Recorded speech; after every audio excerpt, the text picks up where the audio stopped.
तो हाय यार, कैसे हो सबके सब। दिस इज यश। आज यार हम एक ऐसी चीज की बात करने वाले हैं जो तुम ब्लैक हैट सीनियर के चिंटू से सारे में सुनते जा रहे हो, और वो है कोडिंग, जिसके पीछे तुम्हारे पेरेंट्स और पूरी दुनिया दीवानी हो रखी है। तो चीजें शुरू करने से पहले सबसे पहले एक एग्जाम्पल की बात करते हैं, और वो एग्जाम्पल होने वाला है यार कि ये समझ लो कि तुम्हारा एक फॉरेनर दोस्त है, चिंता मत करो, हो सकता है। अबे साले, तो उसको अगर तुम्हें कोई चीज कम्युनिकेट करनी है तो एक ऐसा मीडियम होना चाहिए जिसको दोनों पार्टी समझ सके। वरना अगर तुम उसको बोलोगे ब्रो जरा यूएस से PS5 ले आइए, तो उसको घंटा कुछ समझ में नहीं आने वाला। ठीक है, तो यहाँ पर जो इन्फॉर्मेशन एक्सचेंज का मीडियम है वो हमारा इंग्लिश है। सिमिलरली अगर हमें कंप्यूटर से बात करनी है तो वहां पर जो हमारा इन्फॉर्मेशन एक्सचेंज का मीडियम है वो कोडिंग होने वाला है। प्रैक्टिकली सोचो यार, अगर तुम कंप्यूटर से बोलो और लौंडे काम कर रहे हो या नहीं, क्या हालचाल, तो यहाँ पर भाई कंप्यूटर भी ऑफेंड हो जाएगा, श्वेताब भाई भी ऑफेंड हो जाएंगे, तो कुछ फायदा नहीं है। तो यार आज की वीडियो शुरू करने से पहले I would like to quote Naval Ravikant sir. उन्होंने काफी बढ़िया चीज बोली थी कि अगर तुम अगले 20-30 साल का होराइजन देखते हो तो दुनिया में सिर्फ दो चीजें रूल करने वाली है। पहली है कोडिंग और दूसरा है कंटेंट। तो coming from a top entrepreneur and investor, ठीक है, हमें उनकी बात को थोड़ा सा ध्यान देना चाहिए, इसलिए ये वाली वीडियो बनाई गई है। यार इस पॉइंट पे हमें ये समझना होगा कि जो सॉफ्टवेयर इंजीनियरिंग है, जो कोडिंग वाली प्रोफाइल है, कंपनीज को इन लोगों की ज्यादा जरूरत है, इन लोगों को कंपनीज की उतनी जरूरत नहीं है। मतलब कोई रीजन है ना यार कि एक नॉन टेक वाली प्रोफाइल है और एक टेक वाली प्रोफाइल है, उसमें 3 गुना 4 गुना का डिफरेंस है सीटीसी के अंदर। ये लोग स्टॉक्स भी दे रहे हैं और इतनी सारी चीजें कर रहे हैं। ये क्यों कर रहे हैं? ताकि ये अपने पास बेस्ट टैलेंट जो है उसको ला सके। फॉर एग्जाम्पल अगर हम माइक्रोसॉफ्ट की बात करें तो माइक्रोसॉफ्ट इंडिया में सीटीसी 43 लाख का दे रहा है इस पॉइंट पे, और उसमें 20 लाख रुपए के वो स्टॉक्स दे रहा है तुम्हें कि यार तुम आओ कंपनी में, 20 लाख के स्टॉक्स मिलेंगे, तो तुम्हारे आने के लिए तुम्हें 5 लाख रुपए ज्वाइनिंग बोनस भी मिलेगा। तो ये सारी चीजें क्यों करी जा रही है? ताकि वो बेस्ट से बेस्ट टैलेंट को अट्रैक्ट कर सके। इस वक्त the world needs good software engineers, और उसके लिए दे आर रेडी टू पे द प्राइस। ये चीज यार तुम्हें इससे भी समझ आएगी अगर तुम्हें स्टार्टअप्स करने हैं या एंटरप्रेन्योरशिप करनी है, तो उसके अंदर भी टेक को फाउंडर की बहुत ज्यादा वैल्यू होती है। अगर तुम्हारा एक ऐसा को फाउंडर है जो टेक बैकग्राउंड का है तो तुम्हारी कंपनी की वैल्यूएशन दुगुनी तिगुनी हो जाती है, क्योंकि वहां से तुम स्केल पे चीजें लॉन्च कर सकते हो। इसका एग्जांपल है सबसे बढ़िया माइक्रोसॉफ्ट ऑफिस। हम लोग वर्ड यूज करते हैं, एक्सेल यूज करते हैं, पावर पॉइंट यूज करते हैं। माइक्रोसॉफ्ट ने 10, 20, 30 साल पहले इस चीज को बनाया था और आज करोड़ों लोग उसको यूज कर रहे हैं। तो ये टेक की पावर है यार कि एक बार उसने चीज बना दी, अब उसे 100 लोग यूज करें, 1000 लोग यूज करें, मार्जिनल कॉस्ट में इंक्रीमेंट उनके नहीं आता, इसलिए उनके जो मार्जिन है वो बहुत ज्यादा हाई मार्जिन बिजनेस यार बन जाता है। एक और बहुत इंपॉर्टेंट बेनिफिट जो तुम्हें मिलेगा कोडिंग सीख के वो ये होगा कि you start feeling very confident यार। मतलब तुम्हें कुछ भी चीज बिल्ड करनी है, तुम्हें लगा कि यार इस वाले आइडिया पे मैं काम कर सकता हूं, तो उसके लिए तुम्हें मुंह ताकने की जरूरत नहीं पड़ेगी किसी की। तुम जाओगे अपने लैपटॉप पे बैठोगे और खुद कोड करके उसका एक बेसिक सा वर्जन बना सकते हो। उसके बाद ऑब्वियसली तुम हेल्प लेके उस चीज को और अच्छे से बिल्ड कर सकते हो। बट कोडिंग से तुम्हारे अंदर यार एक सेंस ऑफ कॉन्फिडेंस आ जाती है कि यार अगर कहीं पे मैं अटका, कहीं पे मैं कुछ फंसा, कहीं पे प्रॉब्लम सॉल्विंग स्किल्स की जरूरत है, तो उस चीज को मैं अच्छे से परस्यू कर सकता हूं। एक और इंपॉर्टेंट चीज जहां कोडिंग बहुत हेल्प करती है वो है यार in getting a flexibility in your career. इससे क्या मतलब है यार, अब मैं अपने कॉलेज का एग्जांपल लूं तो बहुत सारी कंपनीज है जो मैकेनिकल के बच्चों के लिए आती है। For example Maruti Suzuki. अब ऐसी कंपनीज को एक बच्चा तो ये मिल रहा है जिसको सारी मैकेनिकल वगैरह की नॉलेज है, अपनी कोर स्ट्रीम की नॉलेज है, और एक दूसरा बच्चा है जिसको थोड़ी थोड़ी टेक की नॉलेज है अपने कोर स्ट्रीम के साथ। तो ऐसे में अगर कंपनी को कहीं भी टेक वाले काम की जरूरत पड़ेगी तो वो इस बच्चे को समन कर सकती है। तो अब इन दोनों केसेस में तुम बताओ कि कौन से बच्चे को ज्यादा प्रेफर किया जाएगा।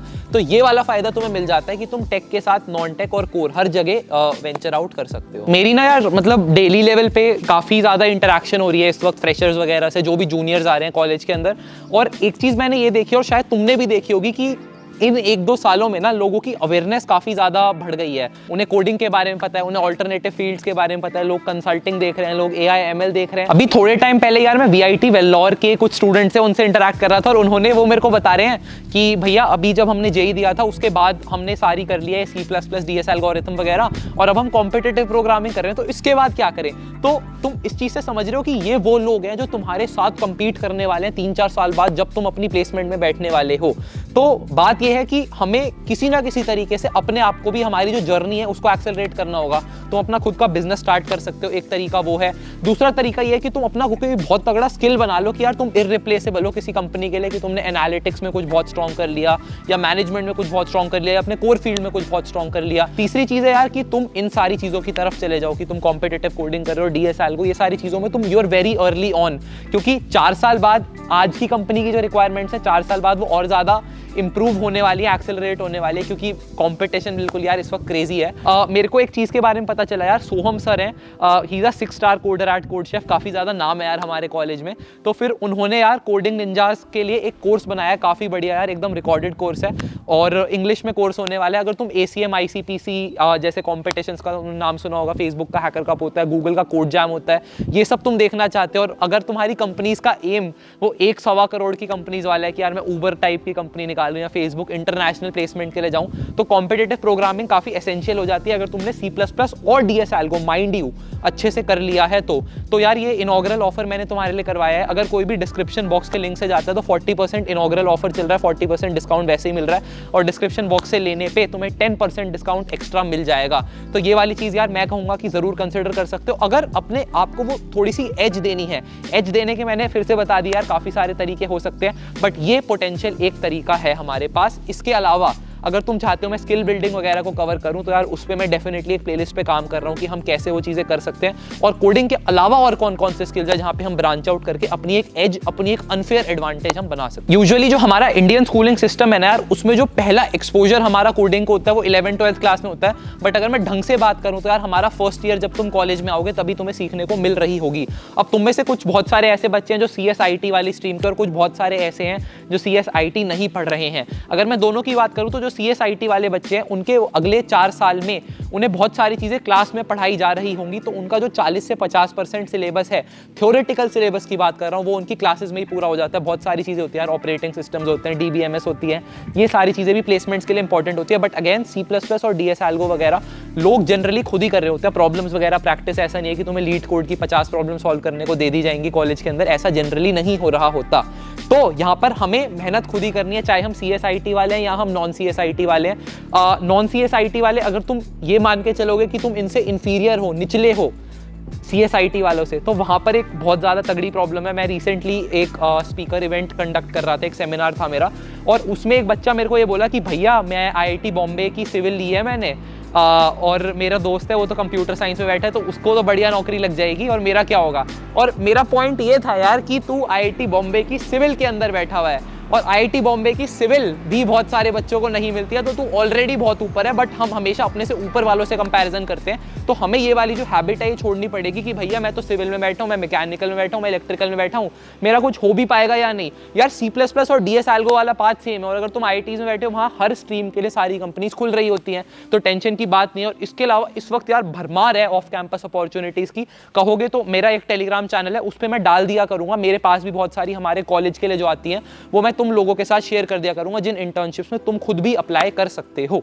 यार बेसिक पॉइंट ये है कि प्लेसमेंट्स ठीक है, मतलब वो एक इंपॉर्टेंट चीज है और हम सबके लिए बहुत इंपॉर्टेंट है, बट कोडिंग से तुम्हारे दिमाग के अंदर कुछ ना कुछ प्रॉब्लम सॉल्विंग स्किल्स इनकलकेट हो जाता है, क्योंकि यहाँ पर तुम मशीन को ये नहीं बोल रहे कि ये ले मेरी प्रॉब्लम सॉल्व कर दे। यहाँ पर तुम एक उसको डिफाइंड स्टेप दे रहे हो कि पहले ये करेगा कंप्यूटर, ये करेगा, ये करेगा, तो ये हमारा इनपुट था और इस तरीके से हम इस वाले एंड रिजल्ट पर पहुंच पाएंगे। तो इससे तुम्हारा दिमाग खुलेगा, जो पजल सॉल्विंग एबिलिटी है या पैटर्न रिकॉग्निशन है, ये सारी चीजें तुम्हें समझ आने लग जाती है।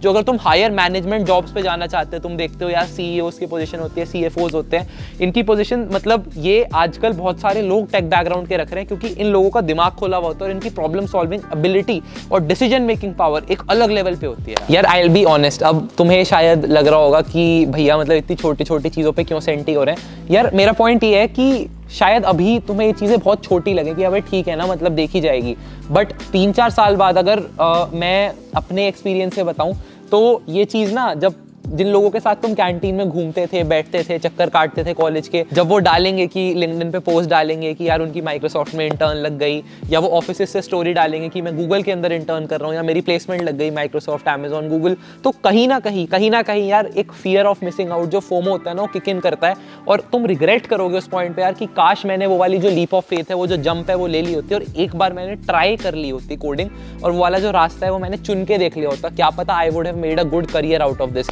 मन नहीं लग रहा तो और बात है, बिल्कुल छोड़ दो उस चीज को, मत करो, बट अगर तुम्हारा मन लग सकता है तो it is gonna be an amazing opportunity. अगर तुम अपना करियर बिल्ड करना चाहते हो 20, 30, 40, 50 में, और तुम 8-10 लाख रुपए के लिए नहीं, तुम 1-2 करोड़ रुपए के लिए ऑप्टिमाइज कर रहे हो, तो coding is the right way to go. अगर खुद को देखते हो वहां पे कि यार मैं कमाऊं साल का मेरा 1-1.25 करोड़ का पैकेज हो, तो वो वाली चीज़ें यार तुम कोडिंग से ज़्यादा ईजिली अचीव कर सकते हो compare to other paths, job वाले पाथ। बिजनेस तो मतलब अलग है ही।